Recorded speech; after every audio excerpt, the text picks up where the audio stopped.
So obviously we're here to talk about the myths in DX platform acquisition. Really what we're talking about is technology choice and the first third of a project, which are those business decisions and discovery involved in technology choice. Why is that first third so important? The reason is by the time a programmer has his keys on the keyboard, your fate is sealed. So paying attention to that first third is absolutely key for the success of your technology project, your platform rollout.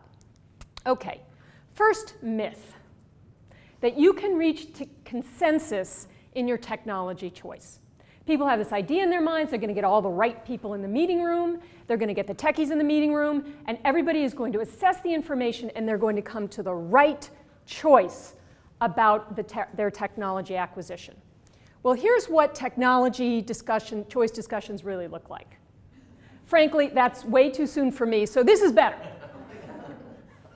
Crusades, blood on the floor. I call it the religious war stage of a technology project. Because I don't know why that technology inspires so much passion and conflict in individuals. The truth is that it does. You can prove it to yourself at Thanksgiving dinner, just throw out a proposition. Android versus iPhone. And by the end of the evening, people won't be speaking to one another. So I don't know why. Ask a psychologist. I do know the what. This happens all the time. So what we're going to talk about are some ways to diagnose it, to spot it when it's happening, and some ways to get out of it. The best technology advice I was ever given was actually not technology advice. Someone said to me, hey, listen, you can be right or you can be married.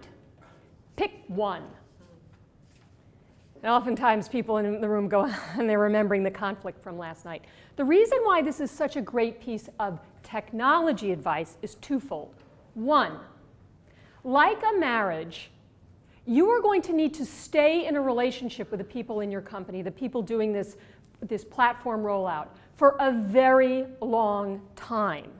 And honestly, the collegiality and the community between you is far more important than any technology you pick. So choosing right over that phenomenon is the wrong way to go about it. The second aspect of this, you can be right or you can be married, technology advice, comes down to discussion of the word right. We're rolling out technology here. We're not trying to figure out which antibiotic works better. If we were trying to figure out which antibiotic works better, we'd have a group of people over here, they'd take one, we've had a group of people over here, they'd take the other, and one group would be less sick than the other, right? We'd know which one was the right choice. In technology, you cannot run the control. You can't roll out your website on WordPress over here and on Sitecore over here and say go and then watch and see which one was more effective, took less time and less money. You cannot run the control. Therefore, by definition, there is no right answer. You're just going to have to get to the best answer your business people can get to in the time that you have. So right really leads you astray. If we have time at the end, I'll talk to you about the fun shamans and empire builders, a couple of fun techies. But I timed this thing, and we only have half hour. There's a keynote later. So I'm going to talk to you a little bit about case study. A client of mine called me up in that stage. The board of directors, they could not get to technology choice because they were all at each other's throats. And so I was called in to sort of help with this situation. The reason that this was happening was that there was an influential cadre of technology people, the head tech guy in the organization. His title wasn't CEO, and this is a big media company whose name you would all recognize. So the lead tech guy was absolutely devoted to the idea of a hot new technology. It was a full platform redo, and this hot new technology at the core of the redo. Well, the problem with this is that technology was quite new and had never been rolled out at that scale before, nor with the level of integrations and the kind of integrations that would be required. So a number of people in the organization were throwing up red flags about this. It was actually quite difficult to find vendors, except ones that you kind of knew they were lying anyway. So ultimately, the business gave into this very strong technology voice.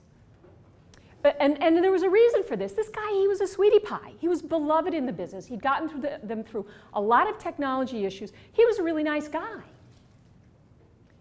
So what happened? Every single red flag, as you can imagine, I don't need to tell you the story, every red flag that everyone identified came up, and more, the project was late, and it took too much time and cost too much money. But guess what? Our hero, the lead tech, and his team were gone within 6 months of the project launching. All of them had jumped ship. Why? Because they had another agenda, which wasn't necessarily the best project for the least amount of cost and least time. Technology folks want to do interesting things, and they want to improve their career prospects. So here's the rule. Technologists recommend, the business gets to decide. If you had a brain tumor, God forbid, who would get to decide on your course of treatment? The neurologist or you? You. Why? Because it's your head, right? Now, as with marriage, it takes two to tango. So what we had with our hero here, who left after 6 weeks, is a technologist overreaching his business decision boundaries. He was driving the business decision. Two to tango, right? What was the business doing? Too scared. Shirking. So the phenomenon is technologists overreach and business stakeholders shirk. And when you have that dynamic, you're never going to get to a good decision.